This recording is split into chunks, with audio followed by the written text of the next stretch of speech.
반갑습니다. 여러분께 스포츠 정보를 알려드리기 위해 오늘도 찾아온 거북선 스포츠입니다. 구독과 좋아요는 저에게 큰 힘이 됩니다.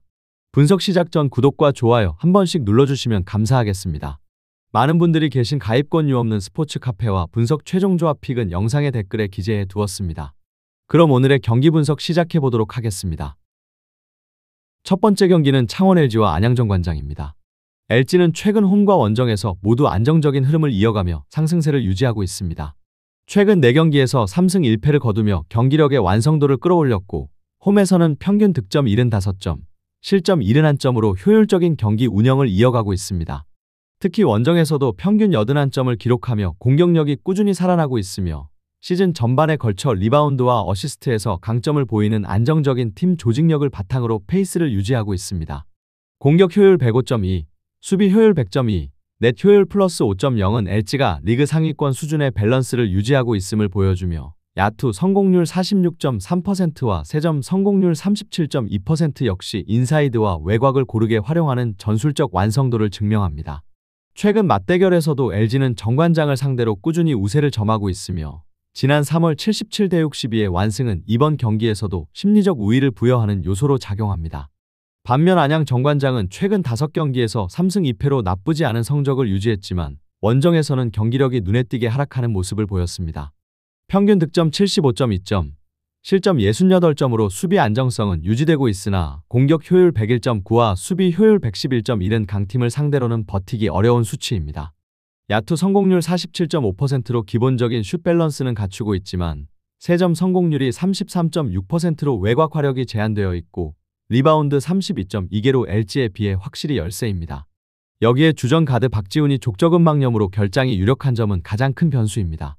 그는 경기당 평균 득점 11.4점, 어시스트 5.8개를 기록하며 팀의 볼 배급과 공격 전개를 책임져온 핵심 자원으로 그의 부재는 팀의 리듬과 외곽 공격 효율에 직접적인 영향을 미칠 전망입니다. 더불어 연속 원정 일정이 이어지고 있어 체력적 부담이 누적된 점도 경기 후반에 영향을 줄 가능성이 큽니다. 따라서 이번 경기는 홈에서 리바운드와 외곽슛 모두 안정적인 창원 LG가 주도권을 쥘 가능성이 높습니다. 정관장은 박지훈의 결장과 체력 부담 속의 공격 전개가 매끄럽지 않을 것으로 보이며 수비 집중력에 비해 득점 루트가 제한될 가능성이 큽니다. LG는 빠른 템포로 초반 주도권을 확보하고 리바운드 우위와 꾸준한 세점 성공률을 기반으로 경기 흐름을 안정적으로 이끌 것으로 예상됩니다.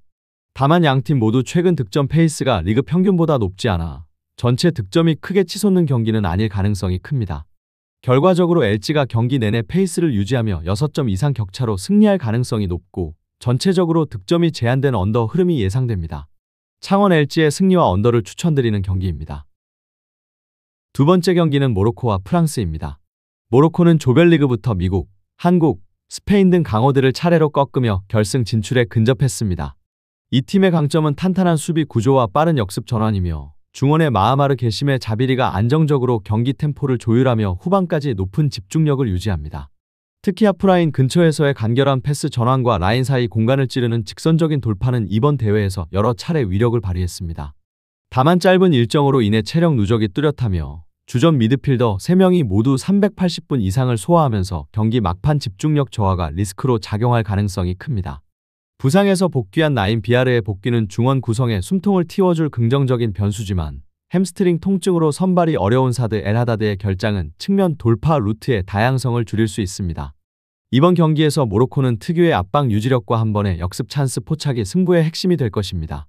프랑스는 점유율을 바탕으로 한조직적인 경기 운영으로 4강까지 올라왔습니다.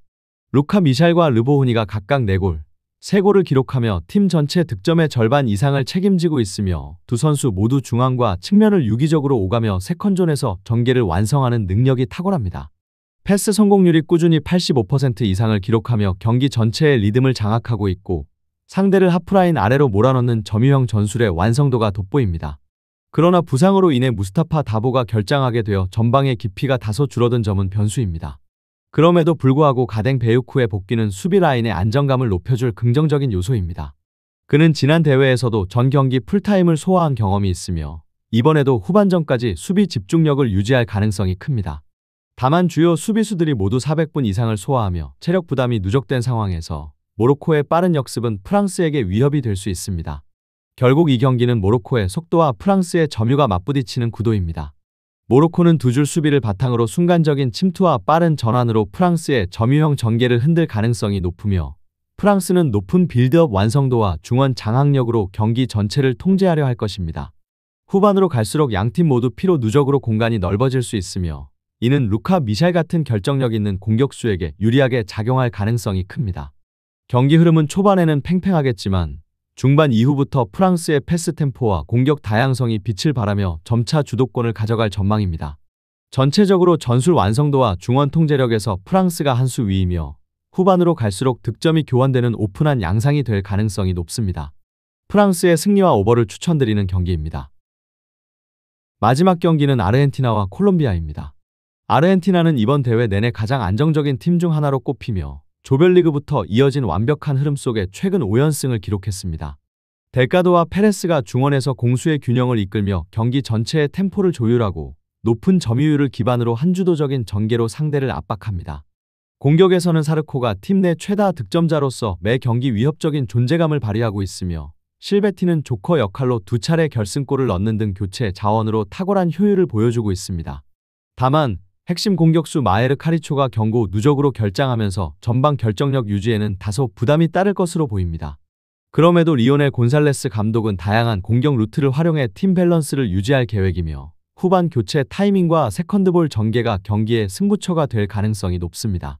실제로 아르헨티나는 남미권 특유의 빠른 전환과 피지컬 경합이 두드러지는 환경에서도 강한 적응력을 보였고 최근 중립 및 원정 경기에서 4승 1무를 기록하며 안정적인 경기력을 유지했습니다. 전방 압박보다는 정교한 빌드업과 하프스페이스 침투 빈도를 높이는 방식으로 공격 효율을 극대화하며 후반 교체 타이밍과 집중력 면에서도 완성도가 높다는 평가를 받고 있습니다. 콜롬비아는 이번 대회 내내 꾸준한 경기력을 이어왔으나 이번 4강에서는 득점 선두 내에서 비아레알의 경고 누적 결장이 가장 큰 변수로 작용합니다. 비아레알은 이번 대회에서 5골을 기록하며 공격의 핵심이었고 그가 빠진 전방은 무게감이 다소 줄어들 전망입니다. 이에 따라 페레아와 칸침보가 전진 배치될 예정이지만 팀 전개의 폭이 좁아지고 공격 속도가 떨어질 가능성이 높습니다. 반면 시몬 가르시아의 복귀는 수비 안정성을 끌어올릴 긍정적 요인입니다. 그는 공중볼 경합과 세트피스 수비에서 뛰어난 영향력을 보여왔고 수비 라인의 커뮤니케이션을 강화하는 역할을 맡습니다. 그러나 콜롬비아는 직전 스페인전에서 연장 118분을 소화하면서 체력 소모가 상당하며 피로 누적이 경기 후반 집중력 저하로 이어질 가능성이 큽니다. 교체 카드 활용 역시 제한적이고 70분 이후 수비 간격이 벌어지는 패턴이 반복되고 있다는 점은 아르헨티나의 압박에 취약한 요소로 작용할 것입니다. 전술적으로는 수비 간격이 좁아진 대신 측면 전환 속도가 늦어지는 문제가 있어 델가도와 페레스의 빠른 중원 전환에 흔들릴 위험이 있습니다.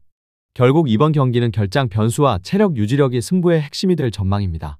아르헨티나는 카리초의 부재 속에서도 델가도와 페레스의 패스 조율, 사르코의 결정력, 실베티의 후반 카드로 공격 밸런스를 유지할 가능성이 높습니다.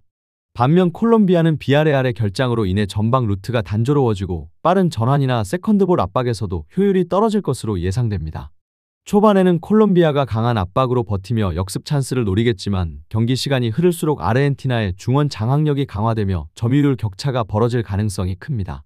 후반 교체 구간에서 아르헨티나의 공격 루트가 다양화되고 세트피스와 하프스페이스 침투에서 결정적인 찬스를 만들어낼 확률이 높습니다. 콜롬비아는 페레아의 한 차례 역습 득점이 기대되지만 전반적인 체력 열세와 수비 간격 붕괴로 승부를 뒤집기 어렵습니다. 전체적인 경기 흐름은 아르헨티나의 주도권 강화와 후반 집중력 우위로 이어질 가능성이 높으며 세트피스 대응과 공격 전환 효율에서도 한 발 앞설 것으로 보입니다. 아르헨티나의 승리와 오버를 추천드리는 경기입니다. 더 많은 경기의 정보와 분석이 궁금하시다면 영상 하단의 댓글을 확인해 주시면 되겠습니다. 높은 적중률을 위한 방법은 양질의 정보입니다. 무턱대고 남들 따라 했다간 손실만 볼 뿐입니다.